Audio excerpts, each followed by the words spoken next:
wabarakatuh. Perkenalkan, nama saya Sandi Ardiansah, NPM 18106310705152 dari PJKR 4A. Baik, di sini saya akan menjawab soal-soal dari evaluasi bab 4. Nomor 1 yaitu jelaskan pengertian dan macam-macam gaya. Jadi gaya suatu yang menyebabkan terjadinya perubahan keadaan dari diam ke gerak, dari gerak ke diam, atau perubahan bentuk, atau juga perubahan kecepatan. Banyak macam-macam gaya, yaitu ada gaya berat atau gravitasi, yaitu merupakan gaya luar yang harus ditentang oleh badan manusia dalam semua geraknya.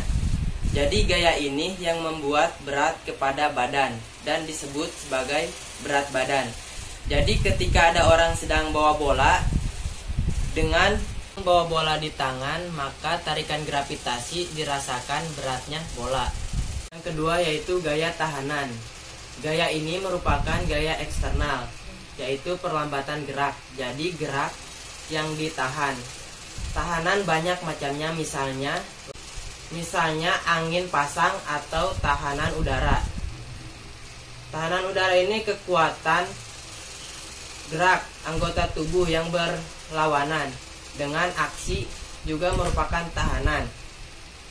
Yang ketiga yaitu gaya gesekan. Salah satu gaya yang juga merupakan tahanan. Gerakan terjadi apabila dua benda saling kontrak pada permukaan yang sama. Oleh adanya gaya yang bekerja dari benda yang satu terhadap yang lainnya atau sebaliknya. Yang keempat yaitu gaya kontraksi. Gaya kontraksi otot atau kekuatan.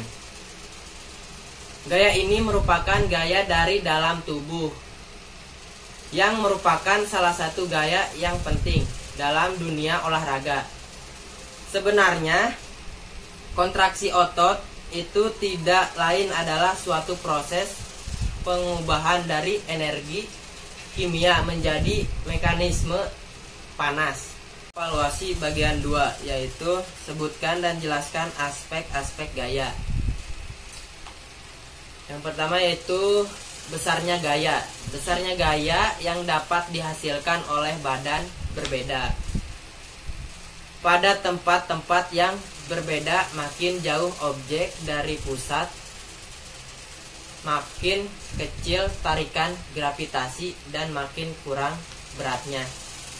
Yang kedua yaitu titik tangkap gaya. Titik di mana gaya dikenakan pada suatu objek untuk gaya gravitasi titik. Gravitasi titik ini selalu melewati titik berat objek. Yang ketiga yaitu arah gaya. Arah suatu gaya sepanjang garis geraknya karena gaya gravitasi. Semua objek ke arah pusat bumi. Evaluasi bagian 3 yaitu jelaskan bagaimana cara memadukan.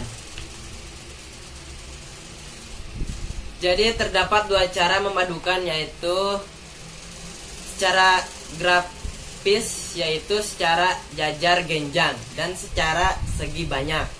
Yang kedua yaitu secara hitungan atau analisis, yaitu menyusun gaya yang berbeda dalam satu garis kerja dan menyusun dua gaya, yang satu titik tangkap tapi tidak dalam satu garis bekerja. Yang berikutnya yaitu soal bagian 4. Jelaskan bagaimana cara menguraikan gaya. Jadi sebuah gaya R yang bekerja membentuk sudut alfa terhadap bidang datar dapat diuraikan menjadi komponen-komponen gaya RY yang bekerja pada sumbu X, RX, dan sumbu oleh besarnya sudut X. Jadi RX sama dengan R cos X dan RY sama dengan R sin X. Soal kelima yaitu sebutkan peranan gaya sentrifugal dalam cabang olahraga, yaitu ayunan raksasa, giant swing pada horizontal atau bar palang tunggal, menyebabkan adanya tarikan pada lengan. Yang kedua yaitu gerakan melempar bola, underhand atau overhand draw, basketball, hook pass atau bowling adalah berdasarkan prinsip-prinsip gaya sentrifugal.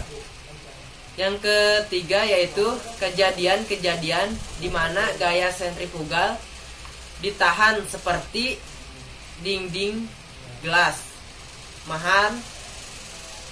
menahan air. Terdapat juga dalam kegiatan olahraga. Yang keempat yaitu lari pada tikungan akan menyebabkan badan kita terdorong keluar. Untuk mengimbanginya, badan kita harus condong ke dalam atau titik pusat. Mungkin itu saja presentasi dari saya. Mohon maaf apabila ada kekurangan. Assalamualaikum warahmatullahi wabarakatuh.